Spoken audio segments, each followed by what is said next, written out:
Hello दोस्तों, स्वागत है आपका हमारे यूट्यूब चैनल में। और आज की इस वीडियो में मैं आपको बताऊंगा कि कैसे आप क्लियर टैक्स के थ्रू अपना इनकम टैक्स रिटर्न फाइल कर सकते हैं। अगर आप इनकम टैक्स के पोर्टल पर डायरेक्ट जाकर रिटर्न को फाइल करेंगे तो आपके लिए काफ़ी ज़्यादा कॉम्प्लिकेटेड होगा अगर आप फाइनेंस बैकग्राउंड से नहीं हैं। लेकिन आप क्लियर टैक्स के थ्रू काफ़ी ईजी तरीके से अपने रिटर्न को फाइल कर सकते हैं अगर आप फाइनेंस बैकग्राउंड से नहीं है तो भी। इस वीडियो में हम सिर्फ सैलरीड पर्सन के बारे में ही डिस्कस करेंगे कि सैलरीड पर्सन अपना कैसे रिटर्न फाइल कर सकते हैं। बिजनेस और प्रोफेशन के लिए मैं एक सेपरेट वीडियो लेकर आऊँगा, तो बिजनेस और प्रोफेशन का हम उस वीडियो में डिस्कस करेंगे। तो फिलहाल हम इस वीडियो में सिर्फ सैलरीड पर्सन पर ही फोकस करेंगे। तो चलिए शुरू करते हैं इस वीडियो को। वीडियो शुरू करने से पहले अगर आप चैनल पर नए हैं तो चैनल को सब्सक्राइब कर लीजिए और बेल आइकन को दबा दीजिए, जिससे कि लेटेस्ट नोटिफिकेशन आपको मिल सके जब भी मैं नया वीडियो अपलोड करूँ। तो चलिए शुरू करते हैं इस वीडियो को। क्लियर टैक्स में रजिस्ट्रेशन करने के बाद कुछ इस टाइप का पेज आपका ओपन हो जाएगा। तो यहाँ पर मैं क्लियर टैक्स का कुछ और मैं डिटेल बता देता हूँ। यहाँ पर आप देख सकते हैं कि माई अकाउंट पर हम क्लिक करेंगे और माई टैक्स रिटर्न पर यहाँ पर हम जाएंगे। यहाँ पर क्लिक करते ही माई रिटर्न में आप देख सकते हैं माई टैक्स रिटर्न्स में यहाँ पर आप कई लोगों का भी रिटर्न्स आप एक ही अकाउंट में आप फाइल कर सकते हैं। यहाँ पर आप देख सकते हैं माई न्यू रिटर्न पर क्लिक करके आप इंडिविजुअल, HUF और बाकी सारे आप लिस्ट देख सकते हैं। इनका भी रिटर्न आप प्रिपेयर कर सकते हैं क्लियर टैक्स में। तो हम यहाँ पर फिलहाल इंडिविजुअल के लिए फाइल कर रहे हैं, तो हम यहाँ पर सिर्फ इंडिविजुअल का डिस्कस करेंगे, जो कि मैंने प्रोफाइल यहाँ पर क्रिएट कर रखा है। आप देख सकते हैं कि पहला वाला ऑप्शन मैंने क्रिएट कर रखा है यहाँ प्रोफाइल। यहाँ पर आप कंटिन्यू फाइलिंग पर क्लिक करके भी आगे बढ़ सकते हैं, लेकिन हम वापस जाते हैं और पीछे से हम यहाँ से कंटिन्यू हियर पर क्लिक करेंगे विदाउट फॉर्म 16। जैसे ही हम फॉर्म 16 पर क्लिक करते हैं तो आपको कुछ इस टाइप का पेज ओपन हो जाएगा। यहाँ पर आप ऊपर देख सकते हैं हमें ऊपर 5 ऑप्शन मिल रहे हैं, इन personal info, income source, deductions, tax paid और टैक्स फाइलिंग। यहाँ पर 5 ऑप्शन हमारे हैं। हम एक एक करके इसको देखेंगे और एक एक करके सारे डिटेल को फिल करेंगे इस सारे सेक्शन में। यहाँ पहले ऑप्शन में पर्सनल इन्फो में आपको 3 और ऑप्शंस मिलते हैं, पर्सनल इन्फो, एड्रेस और रजिस्ट्रेशन। तो पर्सनल इन्फो में आपको अपने पर्सनल डिटेल भरने होंगे। यहाँ पर पर्सनल डिटेल आपको एज पर पैन का पूरा डिटेल देना होगा। यहाँ पर first name, last name, middle name, gender, date of birth, आपका PAN number, father's name as per PAN और मैरिटल स्टेटस आप यहाँ पर दे सकते हैं और सेव पर क्लिक कर देंगे। सेव पर क्लिक करते ही हम नेक्स्ट स्टेप में आगे बढ़ते हैं। नेक्स्ट स्टेप है हमारा एड्रेस। एड्रेस में आपको यहाँ पर एज पर आधार अपने एड्रेस को यहाँ पूरा आपको डिटेल देना होगा। एड्रेस का डिटेल फिल करने के बाद आप नीचे आएंगे। नीचे आपको यहाँ पर अपना मोबाइल नंबर देना होगा और ईमेल ID देना होगा। यहाँ पर आप देख सकते हैं कि दोनों मैंडेटरी है, ये फील्ड आपको भरनी पड़ेगी। और इसको भरने के बाद हम फिर इसको सेव पर क्लिक करेंगे। सेव पर क्लिक करने के बाद हमारे पास नेक्स्ट स्टेप है हमारा रजिस्ट्रेशन। रजिस्ट्रेशन यहाँ पर आपको 2 टाइप का रजिस्ट्रेशन करने के लिए दे रहा है, जो कि पहला है आधार OTP और दूसरा है IT department OTP। Aadhaar OTP में आपका आधार नंबर पर OTP जाएगा और IT डिपार्टमेंट OTP में जो इनकम टैक्स में आपने जो नंबर दिया है उस पर OTP जाएगा और उससे ये अकाउंट को वेरीफाई कर लेगा आपका क्लियर टैक्स। लेकिन इसको आप बाद में भी वेरीफाई कर सकते हैं, तो यहाँ पर मैं इसको बाद में वेरीफाई करूँगा, इसलिए मैं यहाँ पर क्लिक कर देता हूँ, I will do it later पर। इसके बाद हमारा नेक्स्ट सेक्शन है हमारा इनकम सोर्सेज। इनकम सोर्सेज में भी आपको कई सारे ऑप्शन दिखेंगे, जो कि है salary, other income, house property, capital gain और business and profession. Business and profession के लिए पूरा मैं एक अलग सेपरेट वीडियो लेकर आऊँगा, तो उसके बारे में डिटेल में डिस्कस करेंगे ई वाले सेक्शन का। यहाँ पर हम फोकस करेंगे सिर्फ सैलरीड पर्सन के लिए।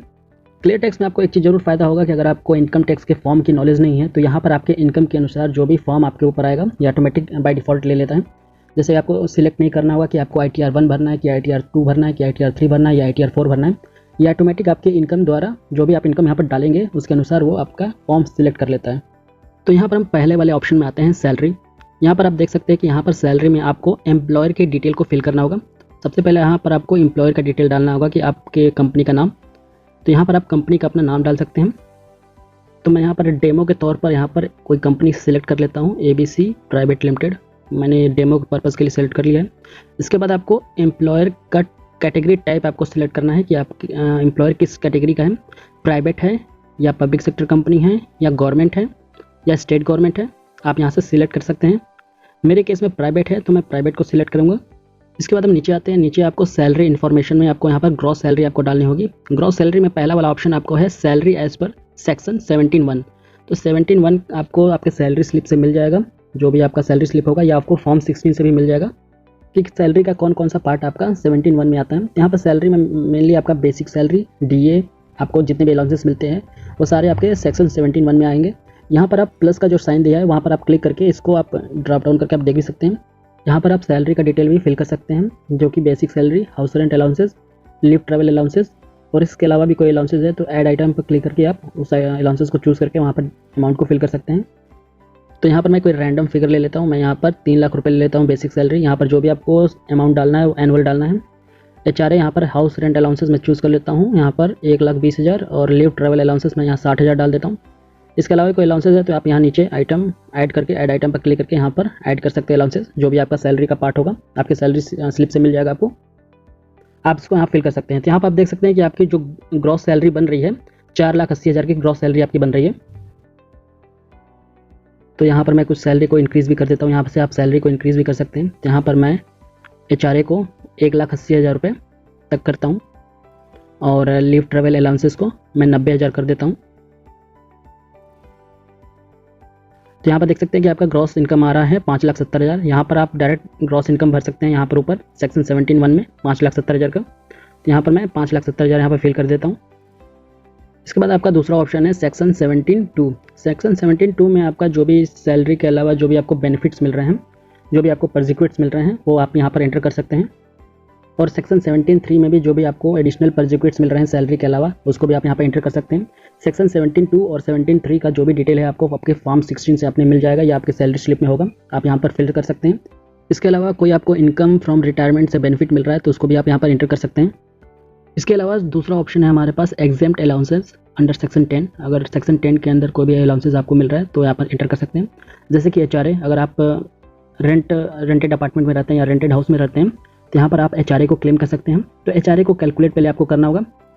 HRA को कैलकुलेट करने के लिए आप हमारी वेबसाइट का भी यूज़ कर सकते हैं। यहाँ पर आप देख सकते हैं कि यहाँ पर ऑनलाइन HRA आप कैलकुलेट कर सकते हैं। तो यहाँ पर मैं सारा अमाउंट फिल कर देता हूँ और फिल करने के बाद मैं HRA को कैलकुलेट कर लेता हूँ। यहाँ पर पहले आपको बेसिक सैलरी डालनी है, फिर आपको डालना है डियरनेस अलाउंसेस DA डालना है। इसके बाद HRA जो आपको सैलरी स्लिप में HRA मिल रहा है उसका अमाउंट डालना है। चौथा ऑप्शन है आपको कि आपने साल भर में कितना रेंट पे किया है, वो अमाउंट यहाँ एंटर करना है।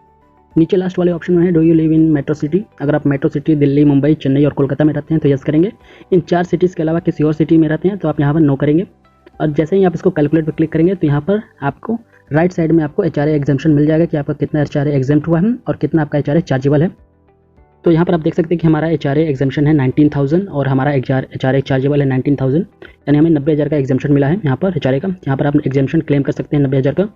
तो मैं यहाँ पर 90,000 को एंटर कर देता हूँ। इसके अलावा आपके पास LTA एग्जाम्पशन भी है, लीव ट्रैवल अलाउंसेस का भी एग्जाम्पशन है, तो आप यहाँ पर एग्जाम्पशन उसका भी ले सकते हैं। मैं इसको स्किप कर देता हूँ। इसके अलावा कोई और अदर एग्जाम्पशन है तो ऐड आइटम पर क्लिक करके और अदर एग्जाम्पशन भी आप क्लेम कर सकते हैं। यहाँ पर हमारा 90,000 एग्जाम्पशन क्लेम करने के बाद हमारा बैलेंस बचता है 4,80,000 का। 4,80,000 के बाद हमें एक और डिडक्शन मिल जाएगा जो कि है 50,000 का। अगर सैलरीड पर्सन है तो सैलरीड पर्सन के लिए हमें एडिशनल डिडक्शन मिलता है 50,000 का standard deduction. 50,000 standard deduction claim करने के बाद हमारा जो चार्जेबल इनकम बनता है वो 4,30,000। आप यहाँ पर देख सकते हैं हमारा 4,30,000 का चार्जेबल इनकम आया।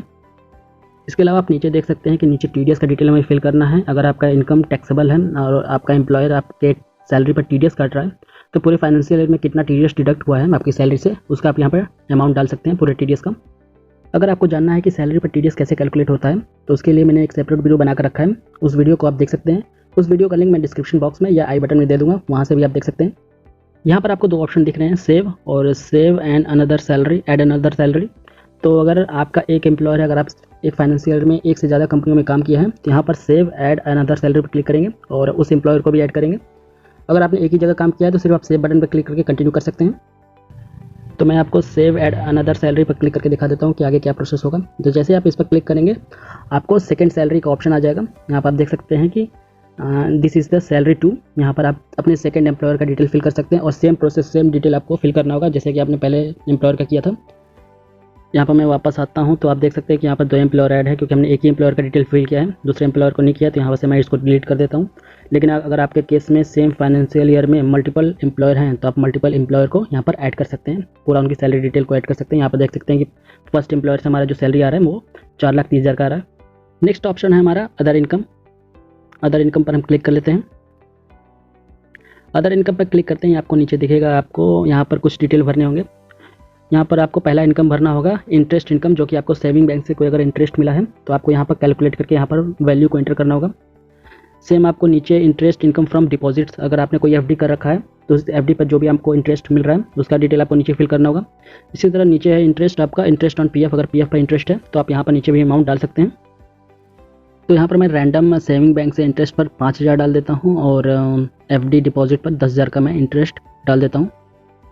इसके बाद हम नीचे आएंगे, नीचे आपको अदर इनकम दिखेगा। अदर इनकम में यहाँ पर आपको डिविडेंड फिल करना होगा। Dividend income from domestic company, अगर डोमेस्टिक कंपनी से कोई आपको डिविडेंड मिला है तो यहाँ पर आपको उसकी वैल्यू डालनी होगी और किस डेट को मिला है डेट भी डालना होगा। सेम नीचे आपको दिखेगा dividend income from mutual fund, अगर म्यूचुअल फंड से आपको कोई डिविडेंड मिला है तो वो भी आप यहाँ पर वैल्यू आपको डालना होगा। यहाँ पर किस डेट में आपको डिविडेंड आपके बैंक में क्रेडिट हुआ है वो यहाँ पर आपको इंटर करना होगा। इसके अलावा कोई और इनकम है तो एनी अदर इनकम में भी आप इनकम को फिल कर सकते हैं। इसके अलावा नीचे हम आते हैं, नीचे आपको एग्जाम्प्ट इनकम मिल जाएगा और एग्रीकल्चर इनकम मिल जाएगा। यहाँ पर नीचे एग्जाम्प्ट इनकम अगर कोई है आपका पीपीएफ का और एनी अदर कोई इनकम, तो यहाँ पर आप एग्जाम्प्ट इनकम में भर सकते हैं वैल्यू। यहाँ पर आप देख सकते हैं, यहाँ पर आप पीपीएफ की वैल्यू डाल सकते हैं।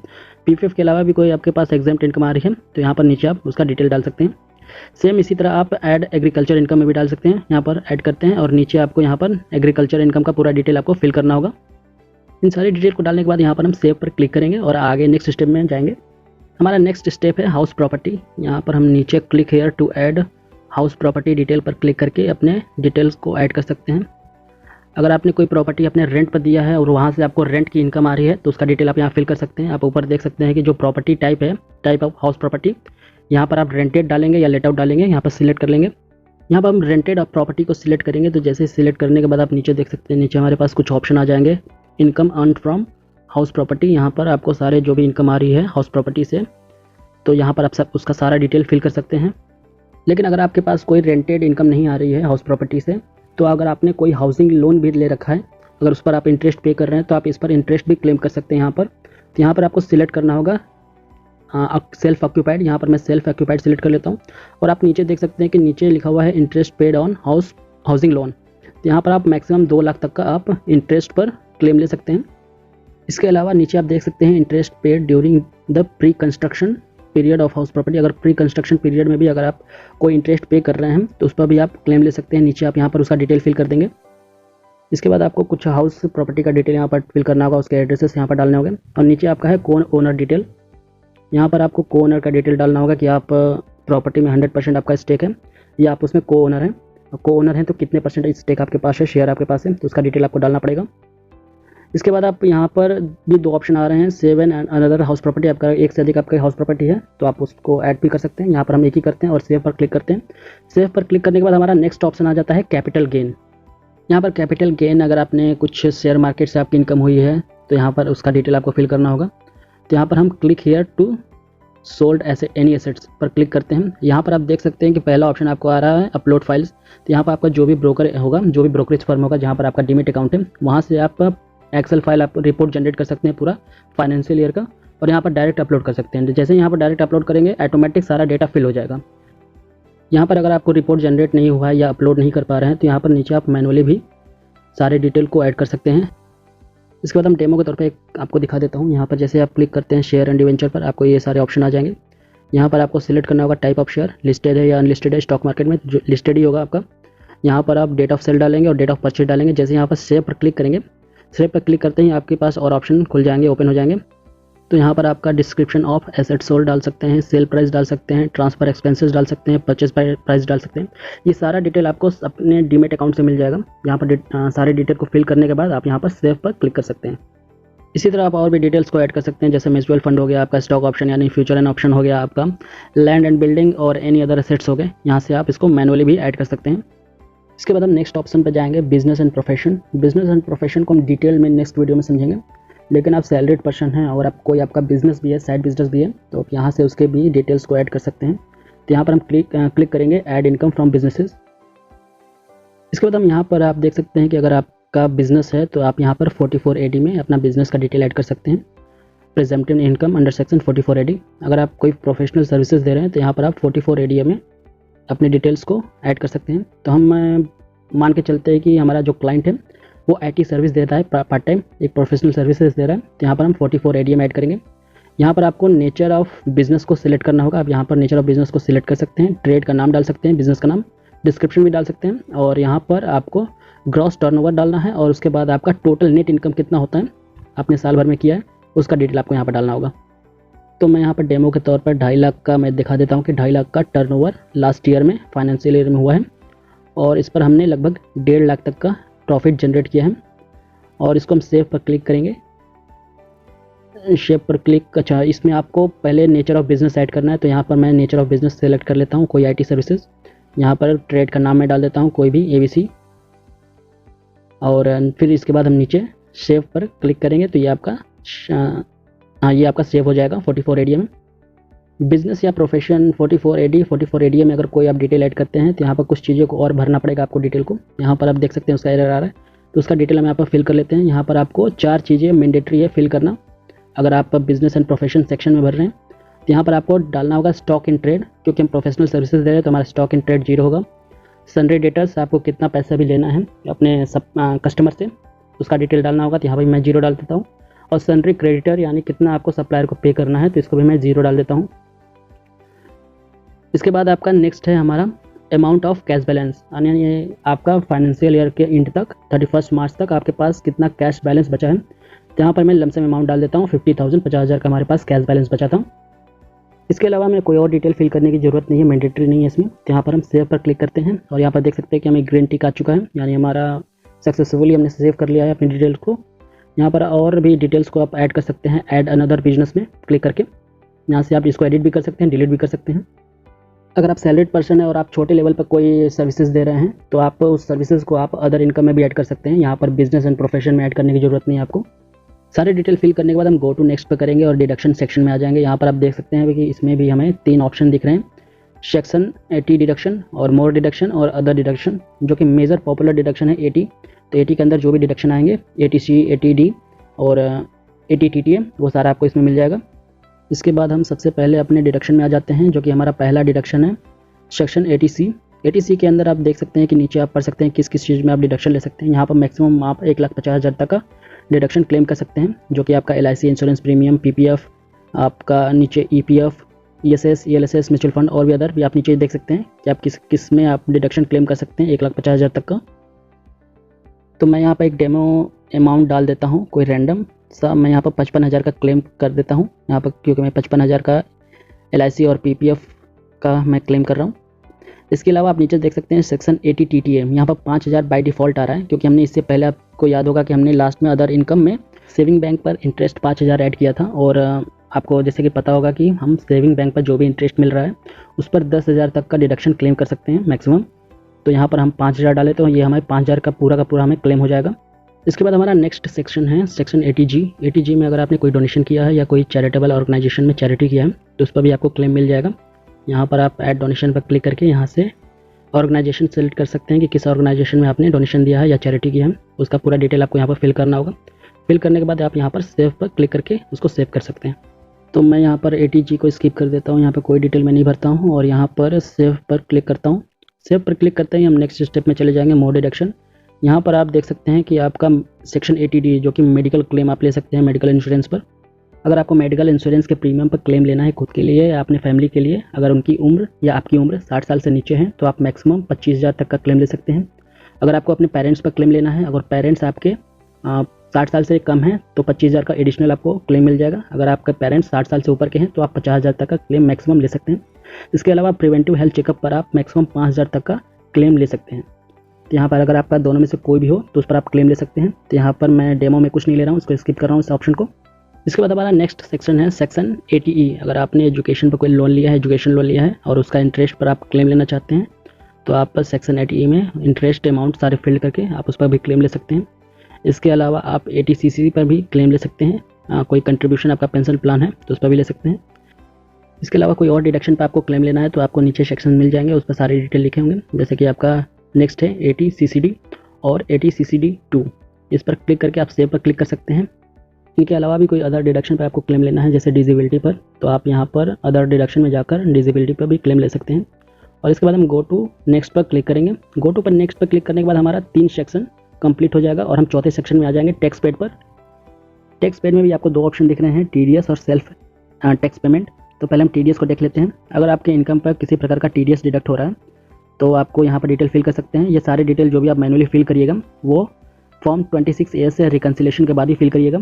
यहाँ पर TDS ऑन सैलरी पर कोई यहाँ पर डिडक्ट नहीं हो रहा है, क्योंकि हमने यहाँ पर सैलरी इनकम में यहाँ पर देख सकते हैं। अगर हम नीचे जाएंगे तो यहाँ पर हमसे पूछ रहा था TDS डिटेल। अगर यहाँ पर हम कोई अमाउंट यहाँ फिल किए होते हैं तो वो वहाँ पर रिफ्लेक्ट होता हमें। सैलरी के अलावा भी कोई अगर हमारा TDS डिडक्ट हुआ है या TCS डिडक्ट हुआ है तो यहाँ पर आप मैनुअली इसको फिल कर सकते हैं। नेक्स्ट हम चलते हैं सेल्फ टैक्स पेमेंट। यहाँ पर अगर आपने कोई एडवांस टैक्स पे किया है फाइनेंशियल ईयर में तो इसका आप डिटेल मैनुअली यहाँ पर डाल सकते हैं। तो यहाँ पर ऐड एंट्री पर आप क्लिक करेंगे। यहाँ पर क्लिक करते ही देख सकते हैं कि आपको अमाउंट जो भी आपने पेड किया है वो उसका डिटेल डालना है, प्लस आप डेट ऑफ पेमेंट यहाँ पर डेट डालना होगा। यहाँ पर आपको BSR कोड डालना होगा, यहाँ पर आपको चालान नंबर डालना होगा। इसको डालने के बाद यहाँ पर आप सेव पर क्लिक कर सकते हैं। इसके बाद हम गो टू नेक्स्ट पर क्लिक करते हैं और हमारे लास्ट ऑप्शन पर आ जाते हैं, लास्ट सेक्शन पर, जो कि यहाँ पर आप देख सकते हैं इसमें भी 3 ऑप्शन है हमारा, बैंक इन्फो, मोर इन्फो और ई फाइलिंग। बैंक इन्फो में आपको नीचे कुछ डिटेल आपको फिल करने हैं, जो कि पहला आपका डिटेल है आधार। यहाँ पर आपको आधार नंबर डालना है। अगर आपके पास आधार नहीं है तो यहाँ पर आप बगल में आधार का एनरोलमेंट नंबर भी डाल सकते हैं। इसके अलावा आपको नीचे एक प्राइमरी बैंक अकाउंट ऐड करना है। यहाँ पर आपको बैंक अकाउंट आप देख सकते हैं कि मैंडेटरी ऐड करना। यहाँ पर कोई भी एक्टिव आपको बैंक अकाउंट यहाँ ऐड करना होगा। यहाँ पर आप मल्टीपल बैंक अकाउंट को भी ऐड कर सकते हैं, लेकिन आपको एक प्राइमरी बैंक अकाउंट जरूर रखना है। इसके बाद हम सेव पर क्लिक करके नेक्स्ट स्टेप में जाते हैं। नेक्स्ट स्टेप है हमारा मोर इन्फो। यहाँ पर आपको कुछ डिटेल दिया है कि किस किस सेक्शंस को आप स्किप कर सकते हैं, तो यहाँ पर इसको आप डिटेल में पढ़ सकते हैं पॉज करके। और इसके बाद हम नेक्स्ट स्टेप पर चलते हैं। गो टू नेक्स्ट पर क्लिक करेंगे। गो टू नेक्स्ट पर क्लिक करते ही हम लास्ट वाले ऑप्शन पर आ जाते हैं। यहाँ पर लास्ट वाले ऑप्शन पर आने से पहले हमें एक एरर आ जाता है, TDS डिडक्टेड ऑन सैलरी, यानी जो भी हमने सैलरी का इनकम डाला है 5,70,000 वो बेसिक एग्जाम्पशन से अधिक है, यानी हमारा सारे डिडक्शन क्लेम करने के बाद भी हमारा जो इनकम आ रहा है वो टैक्सेबल इनकम है, जो कि उस पर TDS डिडक्ट होना चाहिए। तो हमने TDS उसमें नहीं डाला था, तो ये बोल रहा है कि आप उसमें TDS को इंटर कीजिए। तो यहाँ पर हम डेमो के लिए TDS को डाल देते हैं, फिर देखते हैं नेक्स्ट स्टेप में आगे क्या होता है। इसके लिए हम वापस इनकम सोर्सेज वाले सेक्शन में जाते हैं, सैलरी ऑप्शन में आते हैं और नीचे आने के बाद जो TDS डिटेल का सेक्शन है वहाँ पर हम एक रैंडम डिटेल में डाल देता हूँ, रैंडम अमाउंट डाल देता हूँ TDS का 2600 रुपये में यहाँ डाल देता हूँ और इसको सेव कर देते हैं। और अब जब टैक्स पेड में जाएंगे, टैक्स पेड में आप देख सकते हैं कि यहाँ पर TDS ऑन सैलरी यहाँ पर शो होने लगेगा 2600 रुपये, जो कि पहले मैं जैसे कि मैंने दिखाया था वहाँ पर TDS ऑन सैलरी शो नहीं हो रहा था। जैसे ही TDS की डिटेल यहाँ पर डाल देंगे, यहाँ पर आपका 2600 रुपये शो होने लगेगा। तो यहाँ पर जो भी आप TDS का डिटेल डालिएगा वो पहले आप 26 ईयर्स से वेरीफाई करने के बाद ही यहाँ पर TDS का डिटेल फिल करिएगा। वापस हम ई फाइलिंग सेक्शन में आते हैं, तो यहाँ पर आप देख सकते हैं कि you have a tax due of 18,560 rupees, यानी 18,560 रुपये का हमारा टैक्स ड्यू निकल रहा है, क्योंकि यहाँ हमने 2 इनकम डाला है, आपको याद होगा, एक सैलरीड इनकम डाली है और एक बिजनेस एंड प्रोफेशन में भी हमने 1.5 लाख का इनकम डाला है। इस वजह से यहाँ पर टैक्स दिख रहा है। और यहाँ पर आप देख सकते हैं कि ऑटोमेटिक आपका ओल्ड रिजीम और न्यू रिजीम में सिलेक्ट कर लेता है। यहाँ पर आप देख सकते हैं कि ओल्ड रिजीम के अनुसार आपका 18,558 रुपये टैक्स बन रहा है और न्यू रिजीम के साथ आपका 37,000 जबकि टैक्स बन रहा है। तो ये ऑटोमेटिक आपका चूज़ कर लेता है कि आपके लिए कौन सा ज़्यादा बेनिफिशियल है, ओल्ड रिजीम है या न्यू रिजीम है। तो क्लियर टैक्स में ये सबसे ज़्यादा बेनिफिट है कि आपको यहाँ पर चूज़ नहीं करना पड़ता है कि आप ओल्ड रिजीम में जाएं या न्यू रिजीम में जाएं। तो यहाँ क्लियर टैक्स में एक चीज़ सही है कि आपके लिए कि आपको यहाँ चूज़ नहीं करना पड़ेगा कौन सा रिजीम आप चूज़ करें रिटर्न फाइलिंग के लिए। नीचे आप देख सकते हैं, नीचे हमसे पूछ रहा है कि आपने लास्ट ईयर में कौन सा टैक्स रिजीम चूज़ किया था, तो आप अपने अनुसार भर सकते हैं कौन सा रिजीम आपने चूज़ किया था।